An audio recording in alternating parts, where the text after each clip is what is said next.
Tirani pano pa Lahiri KTV pamene timakupasirani mapulogalamu osiyanasiyana zochitika m'Malawi muno. Chomwe tingakupempheni tapangani like, share, komanso osayiwala kupanga subscribe pano pa Lahiri KTV. Khalani chidi kumvetsera nkhani za lerozi.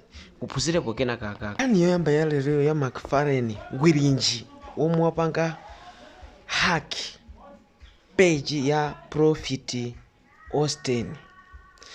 Mkulu amene yuyu amaziwika kwambiri ndi zohaka. Atakhala nthawi yatali tikumva Wabakiri Muzi TV akuyankhula kuna kuti mnyamata amene yuyu amagwiritsidwa ntchito ndi chipani cha Malawi Congress Party kuti azipanga hack mapeji ya anthu komanso kupeza njira kuti azabere zisankho. Prophet chomwe anachita akuti analosera kuti mnyamata amene yuyu asokoneza zisankho zomwe zikubwera pa 16 September ndipo Prophet iyo anali ndi njira zake zoti achite live, akhale live afotokozera Malawi mmene iyeyo Mulungu wamuonesera masomphenya ake. Ndipo pakadali pano page ija yapangidwa hack. Ndipo ma platform osiyanasiyana akudandaula za mnyamatayo popanga hack page ya Prophet iyo. Nkhani ili motero mmene mukuoneramo ameneyo ndi mapost anthu ena kudandaula zomwe wachita mnyamatazo. Tikamana kuti zisankho zisokonekera MCP bera zisankho mwa nyamata othandizira nyamata ake ndi ameneyoyo.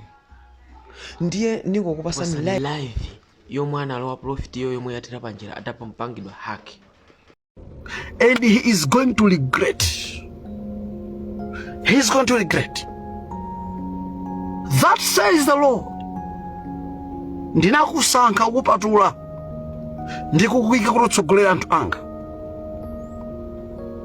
Koma wapanga ma mistake ambiri amene ndakhululuka. Koma ngati ungapitirizebe kupanga ma mistake ndikuchotsa pa mpandopo ndipo sumaliza matemu ako osawiri, says the Spirit of the living God. Ndipo ndidzakuchotsa mokuyalutsa, ndidzakuchotsa moyiritsa manyazi. Ndipo chifukwa cha kusamvera kwako anthu ambiri azaluza miyoyo yawo, katundu ambiri azawonongeka, chuma chizasokonekerabe chifukwa sunamvere chitsogozo chimene ndinakupatsa kudzera m'mazitumiki anga. Ine Yehova makamu sindilosangalala, sindilokonda, ndilokwiya chifukwa mwana wanga amene nakusankha kupatula ndikubwera nawe mu mgwirizano kapena kuti covenant.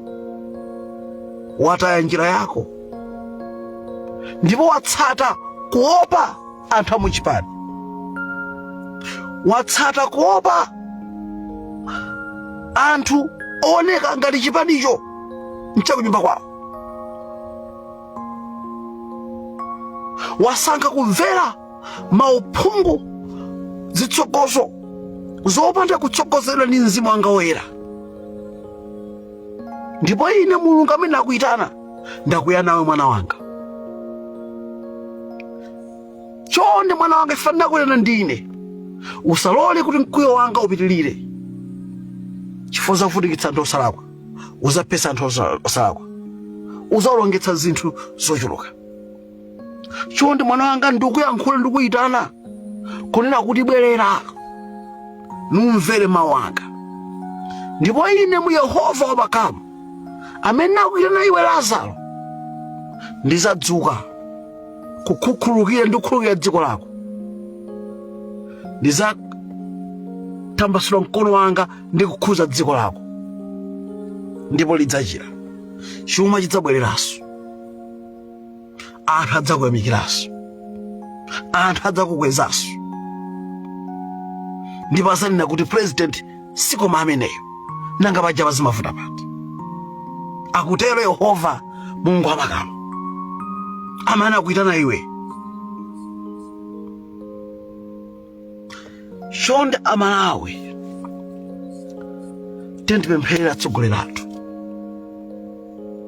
Mulungu awapatse nzeru, Mulungu awapatse chitsogozo, Mulungu awapatse kuthekera, Mulungu awapatse zisomo zochuluka kuti atsogolere anthu ake.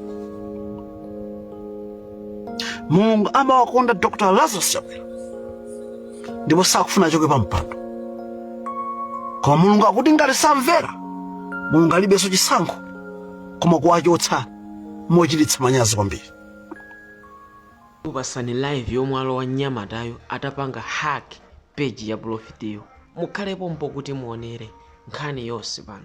Video muzangu yoona fake sikuveka mawu anasisa kwambiri. Video ndi imene yoyo koma amafotokoza kunena kuti iyeyo akuti Profitiyo amulanda page koma Profitiyo popeza wolosera amupemphe Mulungu kuti apeze njira yoti amuloserese zona kuti alandeso page kwa Nyamatayo.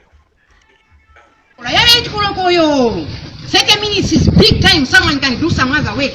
Ndikubwera kunoko pa 8 koloko osati munthu abwere kunoko half 7 asadikirire 30 minutes apapa mulemba 8 koloko